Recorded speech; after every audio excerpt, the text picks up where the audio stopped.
Hi, welcome. Thank you for joining us for the first in a series of 5 short webinars dealing with unfair dismissal and in particular incapability dismissals. My name is Gary Smith. I'm a partner at Knockhold Solicitors in the employment team. And the first of these series of 5, we're going to look at long-term ill health and what needs to be taken into account when potentially dismissing an employee for long-term ill health. So the first question really is, well, how long is long-term? At what point can you start considering dismissing an employee for long-term ill health? And unfortunately, there is no set period. Each situation depends on its own particular facts. But there are 2 key questions that the Employment Tribunal will consider. The first is, can the employer be expected to wait any longer for the employee to return? And this will factor in various elements such as the size of the employer, etc. And was a fair procedure then followed? So can the employer be expected to wait any longer? Well, are there other staff available to cover for that employee? Obviously, the bigger the employer, the more capacity there potentially is to cover for that individual.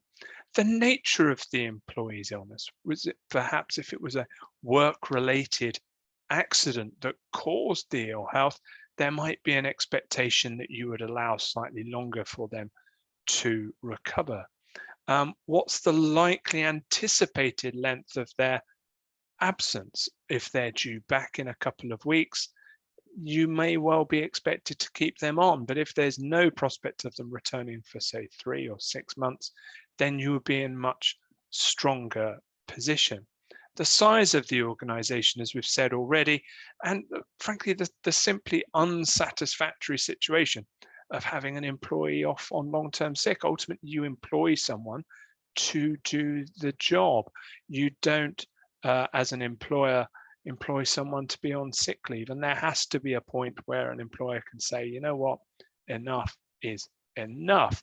Now, as I say, there is no hard and fast rule on this. There have been instances where periods of maybe 8 or 12 weeks has been held to be long term, but there have equally been situations where, in cases where getting into the realms of 20 to 30 weeks is held to be not long enough. I mean, as a very ballpark guide, you can look at things like the entitlement to statutory sick pay expires after 28 weeks of statutory sick pay. That is always a very good cutoff point at which you should at least be considering whether to dismiss. But it is quite possible to consider that before, depending on the scenario.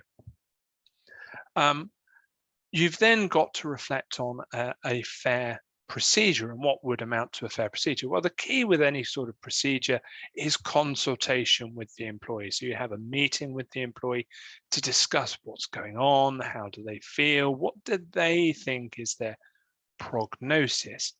You would normally then also want to seek some kind of medical evidence. That could be from the individual's own doctor, it could be an occupational health assessment.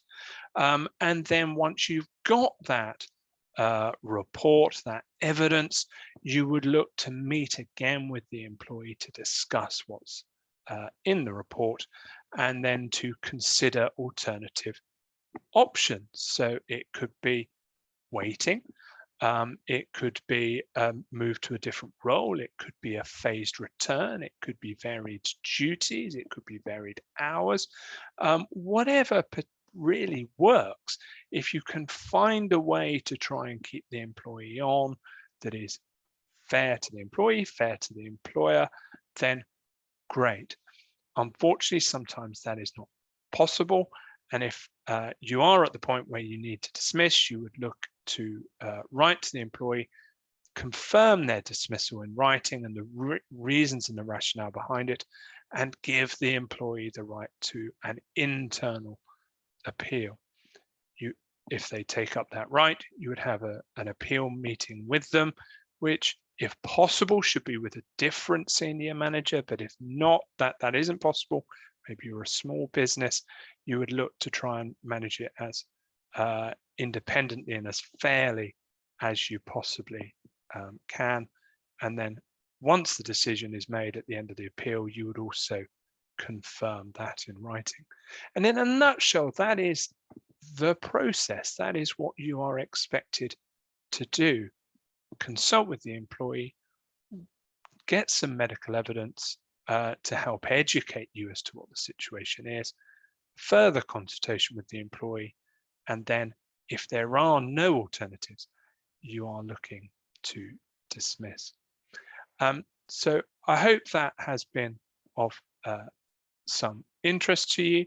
The next session we will look to do will be dealing with short-term absences, persistent absences, and I hope you'll join us for that. Thank you.